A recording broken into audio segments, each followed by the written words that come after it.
एक बार फिर आपके सम्मुख है सिद्धों के गांव कारखाना में, जहां पर बता दें कि आज यहाँ अरिया चौपाल के अंदर आज यहाँ पर अपने जनसंपर्क अभियान के दौरान अपने बीजेपी की कैंपेन के साथ साथ यहाँ जनसंपर्क अभियान के साथ यहाँ दादा गौतम यहाँ पहुंचे हैं और अपन समर्थन मांगने के लिए पहुंचे। सबसे पहले देखते हैं कि यहाँ पर पूर्व विधायक कल्याण पटवारी जी, इलाका चेयरमैन जी यहाँ पहुंचे हैं और देख सकते हैं कि उनका फूलों के साथ भव्य स्वागत यहाँ पर किया जा रहा है। फूल मालाओं के साथ यहाँ पर दादा गौतम का स्वागत करते हुए और नारों के साथ यहाँ पर उनका अभिनंदन करते हुए आप देखते हैं कि सभी ग्रामीण निवासियों में एक बड़ा उत्साह यहाँ पर दिखाई दे रहा है। और इस अवसर पर आप देखते हैं कि बीजेपी पार्टी के जिंदाबाद के नारे के साथ साथ यहाँ पर सभी जो ग्रामीण वासी हैं यहाँ एकत्रित हुए हैं। और अब यहाँ पर हम सुनेंगे कि वो इस अवसर पर क्या कहते हैं, लेकिन उससे पहले मेरी आप सबसे ये रिक्वेस्ट है कि इन तस्वीरों को अधिक से अधिक शेयर करें।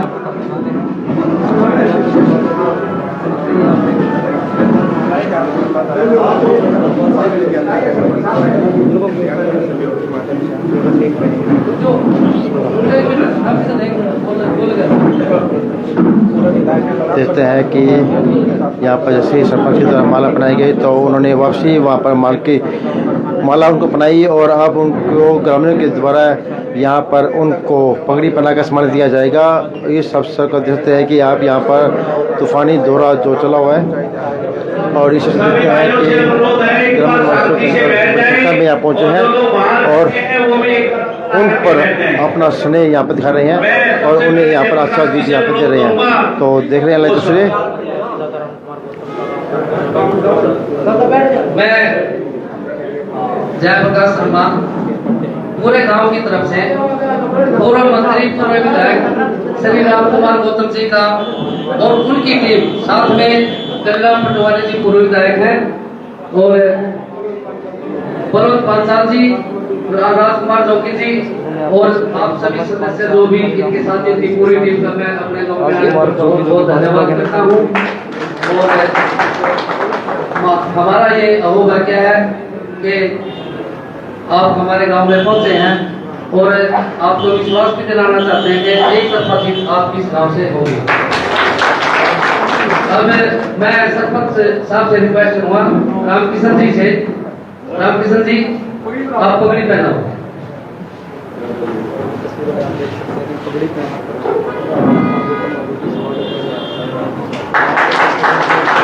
अब मैं हमारे चाचा पंडित मोतीराम जी से रिक्वेस्ट करूंगा कि आगे वो भी पगड़ी पहनाएं। पंडित मोतीराम जी।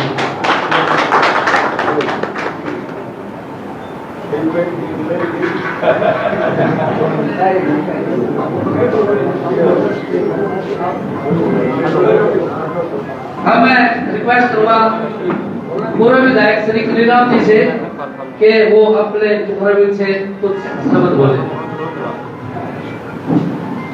भारत माता की जय, भारत माता की जय।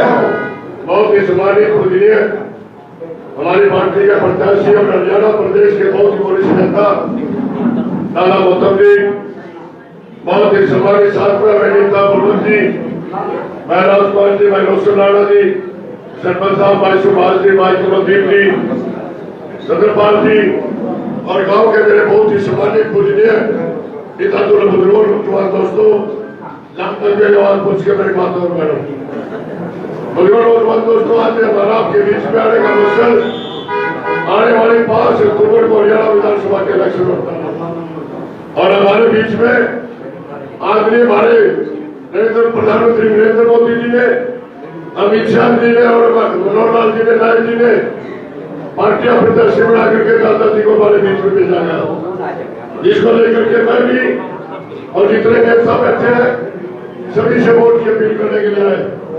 साथियों मैं एक दो बात बताऊंगा, बाकी तो आपको दादाजी बताएंगे कि आज हमारे बीच में जो दूसरी पार्टियों के लोग आएंगे आपके बीच में सोचना छोड़ेंगे कि दादा गौतम बाहर से आए। साथियों उन लोगों से आपने ये कहना है, पूछना है कि इस प्रदेश के अंदर चौधरी जी ने 22 इलेक्शन लड़े, 22 इलेक्शन में 12 इलेक्शन आपने जिले से अपने जिले से बाहर लड़ने का काम किया। भूपेंद्र सिंह हुड्डा भी बीच में आए थे आपके 2019 में, जब उस मित्रों के थे वो विभाग के प्रत्याशी थे। चौधरी ओम प्रकाश कोटला कभी नरवाड़े से लड़ते थे, कभी उछाड़ा से लड़ते थे, कभी बैग से लड़ते थे, कभी तड़पा से लड़ते थे। इसी तरह हमारे आदरणीय नेता अरविंद शर्मा जी कभी रोहतक से शासन बढ़ते हैं, कभी सोनीपत से बढ़ते हैं, कभी हमारे करनाल से बढ़ते हैं। फिर बद्रीनाथ जी ने भी इसी तरह इलेक्शन लड़ी। आज सहजता है, सहजता कभी वाले से लड़ती है और कभी सिरसा से लड़ती है। हमारा अखबार ने विरोधाल का, मैं पत्रकार साथियों ने बताना चाहूंगा, आपको शायद नहीं पता होगा, विरोधाल का से लगातार 3 योजना कृष्ण भूटा तो कलोई के रहने वाले थे, 3 योजना विरोधा से हमें ले रही। असम से हमारे सरदार बख्शी सिंह जी नीलोगढ़ी के रहने वाले हैं, वो वहां से एमएलए बने। आज हमारे नेता नवीन जिंदल जी रहने वाले शहर के हैं, कुरुक्षेत्र से भी बड़े। मैं कह रहा हूँ बहुत लंबा मेरे पास उठान है, लेकिन जब आप उनसे ये बात पूछोगे वो आपको क्या कहेंगे कि वो तो प्रदेश है।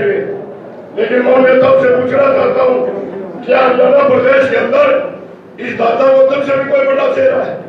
जिस इंसान ने सारी जिंदगी प्रदेश की 36 जाति के हितों की लड़ाई लड़ने लगी, आज से साथियों एक सतन की तरह खड़े हो जाते हैं जो किसी के जनजाति होती है। इसलिए मैं आपसे यह हाथ जोड़ कर अपील करूंगा कि लोगों को जवाब देना। बात फिर दूसरी आती है, हमारे बीच में आपके बीच में भी आकर के भड़काएंगे, कहेंगे आपकी रोडों की टिकट थी कलीराम की टिकट काट दी। इस तरह के जिस बिरादरी में जाएंगे सबसे छोड़ेंगे। लेकिन साथी अब टिकट की लाइन में थे, लेकिन पार्टी ने ये साथी मेरे सामने में थे, टिकट की लाइन में थे, रोशन जी भी थे, ये भी थे, लेकिन पार्टी ने टिकट एक को देनी और वो एक को जिसको देते वो बढ़ता 100% बढ़ता, क्योंकि अब की बात स्मितों में हवा कमल का फूल खिलेगा। लेकिन साथियों जो कल दादा का है, हमारी सरकार आने के बाद जो कदीम का होगा, हमारा कदमी होना था वो, क्योंकि मैं आपको गारंटी देता हूँ जिस दिन नायब इस प्रदेश के मुख्यमंत्री की शपथ लेंगे उसी दिन दादा गौतम बराबर में बैठ के कैबिनेट की शपथ लेंगे, वो काट के देता हूँ। और ऐसे तो साथियों मैं सभी समाज की बात कर रहा हूँ, वो एक समाज की नहीं कर रहा, लेकिन मैं अपने समाज को संदेश देना चाहूंगा कि जब से 1966 से हरियाणा प्रदेश आगे बढ़ा, आज तक रोड बिरादरी की चीजें शुद्ध नहीं ली। आप इतिहास लेना जब से और वो हमारे 2014 तक जितनी भी सरकार आई, इतने लड़कों को रोजगार हमारे को कभी नहीं मिला जितना 10 साल के राज में मनोहर लाल जी के नायब जी के राज में मिला। साथियों हमारे बड़े बड़े अच्छे से अधिकारी लगे, एक तो हमारे डॉक्टर से लड़की लगी है, आपसे भी को पता होगा, हमारे सभी सेवक लगे और किसी भी लड़का एसपीओ लगे हैं, तहसीलदार लगे हैं। इतनी नौकरियां हमारे रोड बिरादरी को दी है, रिकॉर्ड तोड़ दिया। और साथियों अंत में मनोहर लाल जी ने ऐसा रिकॉर्ड तोड़ दिया कि जो नौकरी लगाते हैं वही रोड का लड़का बिठा दिया। आज जो नौकरियां दे रहे हैं, हमारा हिम्मत सिंह की जो लड़का है रोड बिरादरी से, वो एसपीएससी का चेयरमैन है। साथियों आज आपकी राजनीति की, आज राजनीति में अगर किसी ने सबसे ज्यादा हिस्सेदारी हमारे को दी है, बीजेपी पार्टी ने देने का काम किया। 2019 के विधानसभा में साथियों कांग्रेस पार्टी ने हमारे को एक भी टिकट नहीं दी। मैं हर जगह जब भाषण देता बताता, लेकिन अब की बार भी कांग्रेस पार्टी ने हमारे को एक टिकट दी और बीजेपी पार्टी ने हमारे को 2 टिकट दी। पुंडरी से सतपाल जम्बा और कोरंडा से रविंदर कल्याण। हमारे को राजनीति में भी डबल हिस्सेदारी देने का काम किया। इसलिए मैं खासकर वैसे तो शक्ति बिरादरी से अपील कर रहा हूँ, लेकिन अपने समाज से कहता हूँ कि एक वोट दादा गौतम को देने। साथियों मैं खड़ा हूँ आपके बीच में और दादाजी को मेरे बीच में लाड करने लग गए, उससे नजर से भी ज्यादा मेरा लाड करते हैं। कोई बात होगी मैं आपके लिए तैयार खड़ा हूँ, दादाजी आपके लिए संदर्भ की तरह तैयार है। लेकिन साथियों ऐसा कोई एक भी माना नहीं आता कि कारखाना गाँव और दादा मेरी बिरादरी का गाँव नहीं, मेरा गाँव नहीं, ये गाँव मोर्ची से आकर के बसा हुआ है। इसमें चाहे पंडित बिरादरी है, चाहे रोड बिरादरी है, चाहे समाज की बिरादरी है वो सारी मोरकी से आई हुई है। कैसर समाज वो भी मोरकी से आया हुआ है। ये गांव मोरकी का एक हिस्सा है। तो मेरा आप जोड़ के अपील है कि एक वोट दादा गौतम को दे करके विधानसभा में भेजना है। 100% मंत्री बढ़ेंगे। आपकी जो भी समस्याएं होंगी वो हम पूरा करवाने का काम करेंगे। अंत में आप इतनी भारी संख्या में आए, मैं आपका अपनी तरफ से, पार्टी की तरफ से धन्यवाद करता हूँ, स्वागत करता हूँ। जय हिंद, नमस्कार।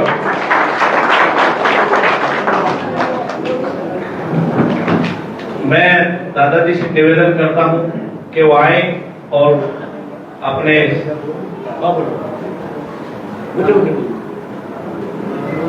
पत्रकार साथियों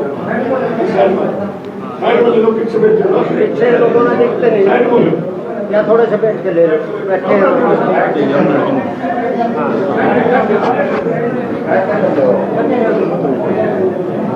मान के लोग आपके हल्के के पूर्व एमएलए जिनके विचार आपने अभी सुने, कलीराम जी, बलवंत पांचाल जी, राजकुमार जोगी जी, सुभाष जिला सचिव जी, कमलदीप जी, महावीर गुड्डू जी, रोशनलाल राणा जी, रामकिशन सरपंच जी, मोतीलाल और देखते हैं कि इस अवसर पर गोष्ठी आयोग के चेयरमैन श्रवण गर्ग भी यहाँ पर पहुँचे हैं और साथ ही सुरेश कौशिक,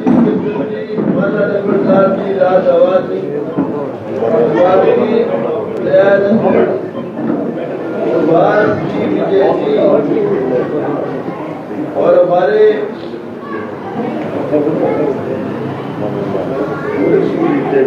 इंदर सिंह जी चेयरमैन साहब और हमारे जो है गौ रक्षा आयोग के चेयरमैन है सरवन गर्ग जी भी हमारी आपकी सेवा में हाजिर है। सुरेश कौशिक जी भी आगे हैं और भी भूल चूक लेने सारे आगे।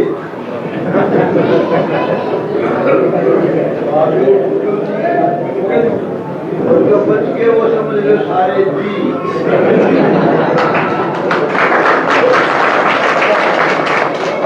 मान गए दोस्तों पहले भाई वोट मांगने के लिए आए हैं। लंबी चौड़ी बात नहीं करेंगे, 2+2 की बात बताएंगे। मुझे उम्मीद है आपके समझ में आ जाए। आपने मुकाबला करना है 2.5 साल का भूपेंद्र हुड्डा के राज का और 10 साल में से 1 महीना कम मनोहर लाल खट्टर जी की बीजेपी सरकार का नायब सिंह सैनी की सरकार। मुकाबला कर लेना। हुड्डा साहब ने किस तरीके से कहां नौकरी दी और कहां डेवलपमेंट के काम करे, सड़कें कहां बनाई, काम क्या कहां करे। और मनोहर लाल खट्टर जी की और सैनी की सरकार, सैनी साहब को तो थोड़े से दिन हुए नायब सैनी, लेकिन भाई सवेरे उठे रात तक बढ़े रहे 2 बजे तक, बहुत काम करना। और छोटी सी बात सिर्फ वो समझना, पहले कोई आदमी सिपाही भर्ती होना चाहता था, चपरासी लगना चाहता था, तो वो ढूंढता था सिफारिश किसकी कराऊं, किस तरह से बात बने नौकरी में। अगर कोई सर्विस नहीं, कोई आदमी सेवा के लिए नहीं मिलता था, सिफारिश के लिए नहीं मिलता था, तो फिर आदमी सोचता ढीले पोले का इंतजाम कर। और भाई गिन लेना कहां नौकरियां लगी हैं उस राज में। आपके यहाँ कितनी लगी है?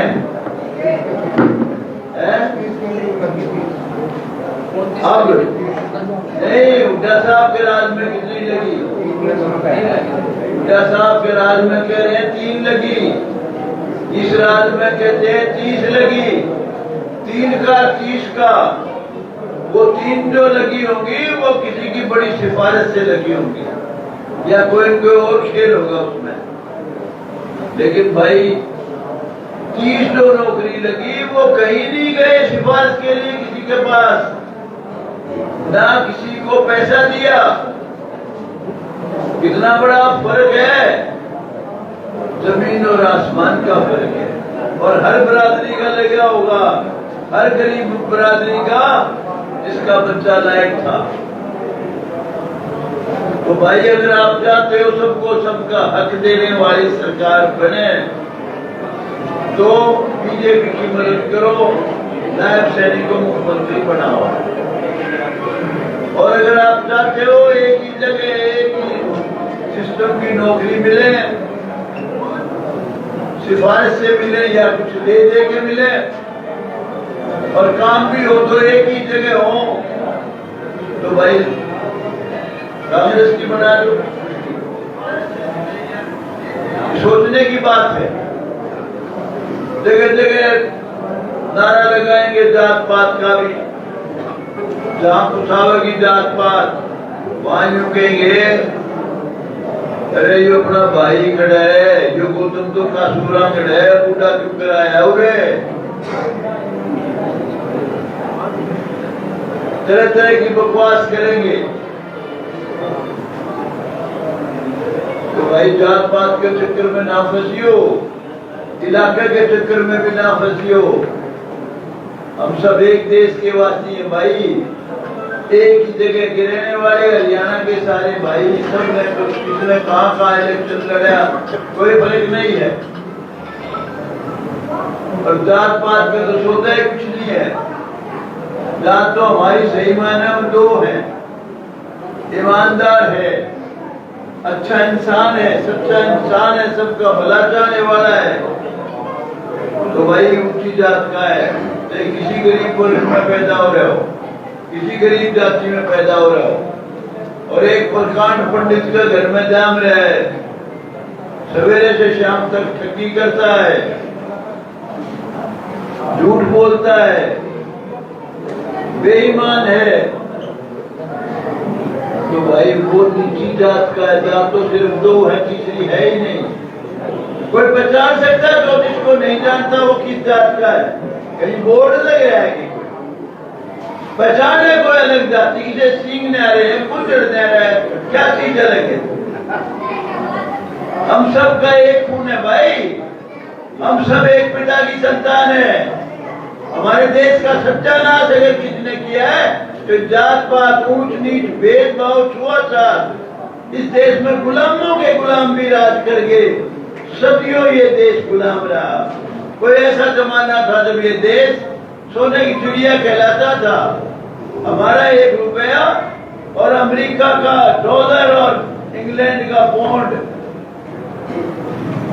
100 का 80 का ये होया करता था किस जमाने में। आज क्या पोजीशन है? उनका 1 डॉलर हमारे 80 रुपये, पौंड के 100 रुपये। छोटे छोटे देश, लल्लू पंजू से देश, उनके भी हमारे 14 रुपये, किसी के 20 रुपए, और उनका 1।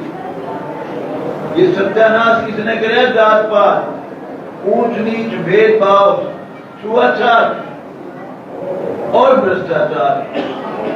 तो भाई जात को समझ लो, अगर समझना चाहो तो मेरे बारे में पता कर लो।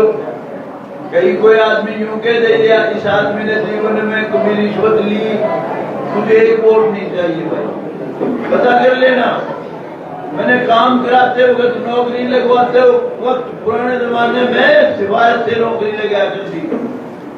अगर सब बरादरी के ना लाए और सबसे ज्यादा गरीब बरादरियों के नहीं लगाए, और SC BC की तो जो मैंने आवाज उठाई है हरियाणा में किसी ने नहीं उठाई, पता कर लेना।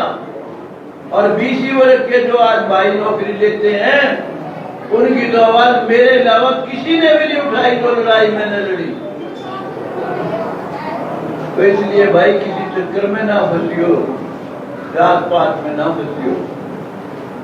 और इलाकावाद में ना फंसी हो। अगर मैं आपका कोई ऐसा बेईमान पैदा हो जाए और दूसरा आदमी थोड़ा सा दरेटे बच रहा हो, वो बढ़िया हो, तो घराना अच्छा बार का अच्छा।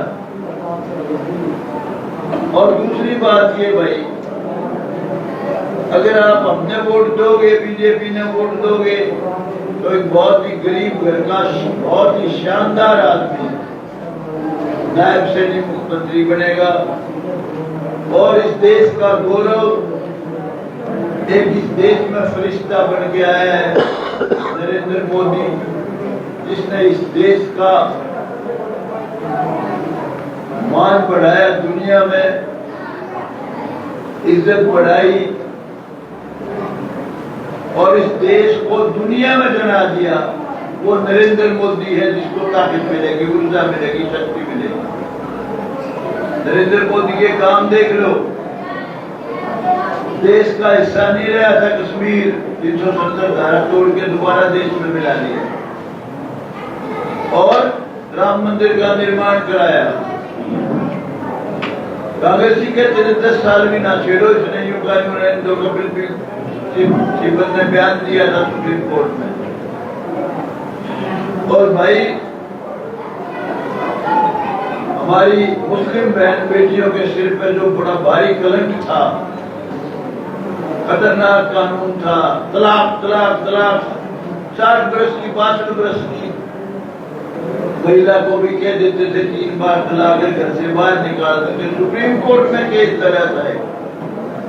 सुप्रीम कोर्ट ने कहा इसको इसका हक दो, लेकिन राजीव गांधी ने कानून बना के खत्म करा दिया था। सुप्रीम कोर्ट के फैसले उनको 3 तलाक से निजात दिलाई। और जो महिलाओं को सम्मान नरेंद्र मोदी जी ने दिया है, बीजेपी ने दिया है, वो तो कोई सोच भी नहीं सकता, कल्पना में। जब भी कभी महिला रिजर्वेशन का बिल आता था, तो आज इंडिया कहते हैं अपना आपको, इसमें जो इकट्ठे हो रहे हैं, वो उस बिल को फाड़ देते थे। नरेंद्र मोदी ने 1.5 MLA MP में महिलाओं को आरक्षण दिया। आगे MLA MP जो बनेगी उसमें 1.5 बनेगी। और भाई इस देश के बहुत ही काबिल प्राइम मिनिस्टर थे, इकोनॉमिस्ट थे, सरदार मनमोहन सिंह। अमेरिका में गए तो उनका झाड़ा ले लिया, तलाशी के लिए एयरपोर्ट पे। नरेंद्र मोदी के तो कोई आंख में आंख डाल के नहीं देख सकता। जो आपस में दुश्मन है बहुत तगड़े, यूक्रेन के, रशिया, अमेरिका, वो सारे प्राइम मिनिस्टर उसके सामने नतमस्तक होते हैं, उसकी इज्जत करते हैं। तो इसलिए भाई उसको भी शक्ति मिलेगी, ताकत मिलेगी नरेंद्र मोदी को, बीजेपी को। बहुत लोग कहते हैं RSS को पोषता ये राहुल गांधी। अरे RSS तो देश भक्तों की जमात है। RSS तो एक बहुत ही अच्छे से अच्छी देश भक्तों की जमात है। तो भाई गलत प्रचार में ना आओ और इलेक्शन को खड़े होकर लड़ो। अगर आपने 5-7 दिन में आंधी की तरह से हवा बना दी इस पार्टी की, तो यूं सोच लेना बाकी दिन मैं लगाऊंगा सारे हरियाणा में। और जो एक प्रचार करते हैं ना कांग्रेस वाले, अब कांग्रेस आवेगी, कोई कहते 80 आवेगी। कांग्रेस का भाई कई कोस में जीवा बढ़ता दिख रही, तो मैंने बता दिया।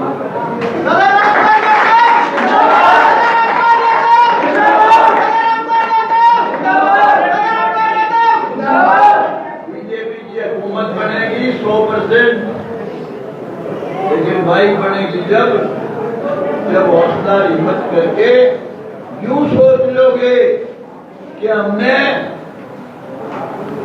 सब लोगों का राज नहीं चाहिए, हमने सारे हरियाणा का सब बिरादरी का राज चाहिए, सब धर्मों का राज चाहिए। मेरा एक बच्चा है अमरदीन, ड्राइवर लगवाया था मैंने पहले, अब रिटायर हो गया था, मेरा ही ड्राइवर है आदमी। वो एक दिन मुझे यूँ बोला कि जी हमारे मुसलमान के खिलाफ है पार्टी आप वाली बीजेपी। मैंने कहा बेटा कैसे? बोला जी देख के राजी नहीं हमने माँ तेरे के बालक लग लिए इस रात में बता। बोला जी मेरे रिश्तेदार मेरे तो 3 तो लागी अरलिस्तानी बाकी है। वो कहते से पूछा किसी ने हिंदू एक मुसलमान है? किसी ने पूछा जो शिरकत पहली है तो खट्टर साहब का राज भी रूस नीले थे। उनके बच्चे डीएसपी एचसीएस बड़ी बड़ी नौकरियों में लगे जो आदमी देख के राजी नहीं। कारण क्या है? वो कहते राज मारा चाहिए मारा। अरे हम भी थारे यहाँ सारे थारे हैं बोलो। ये जात पात तो खतरनाक बीमारी है। हरियाणा सबका है देश सबका है भाई। जो अच्छा काम करे ईमानदारी से राज करे उसको अपनाओ उसकी मदद करो उसका राज बनाओ। और एक बेईमान है आपकी जात का भी है बेईमाना करता है ठग है उसका क्या करोगे? जात का जात न चूकोगे बताओ क्या करोगे जात का? इसलिए भाई हौसला हिम्मत करके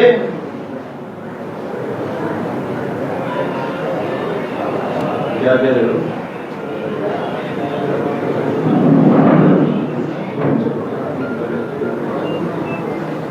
ये चूहे सुनाते अरे कोई अच्छी बात।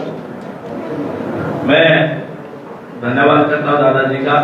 देखिए सभी लोग आजकल मीडिया के माध्यम से हर जानकारी मिलती है।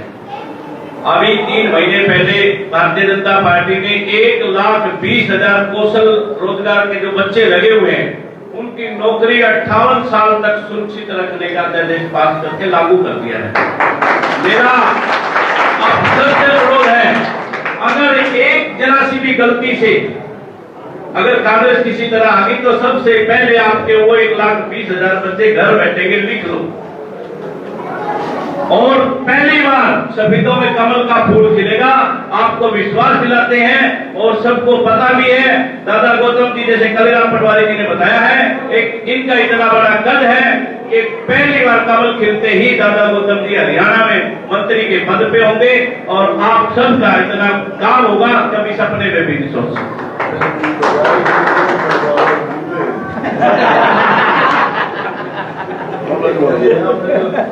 हमने तो फैसला कर लिया जब तक चिट्ठी मारेगा आप सबने बहुत प्यार से बहुत ही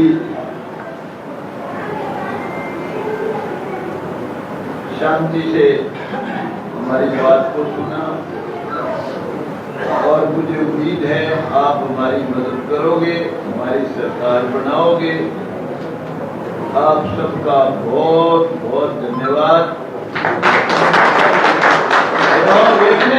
तो आपने देखा यहाँ पर ललितेश्वर के अंदर कि कारखाना गांव के अंदर आज यहाँ पर दादा गौतम का भव्य स्वागत किया गया फूल मालाओं के साथ और पूरी बनाकर भव्य स्वागत यहाँ पर किया गया। से करें हम आपको दिखा रहे हैं स्पीकर के काम कारखाने से ललितेश्वर जहाँ पर आज जनसंपर्क बैंक के तहत तो अभी आपसे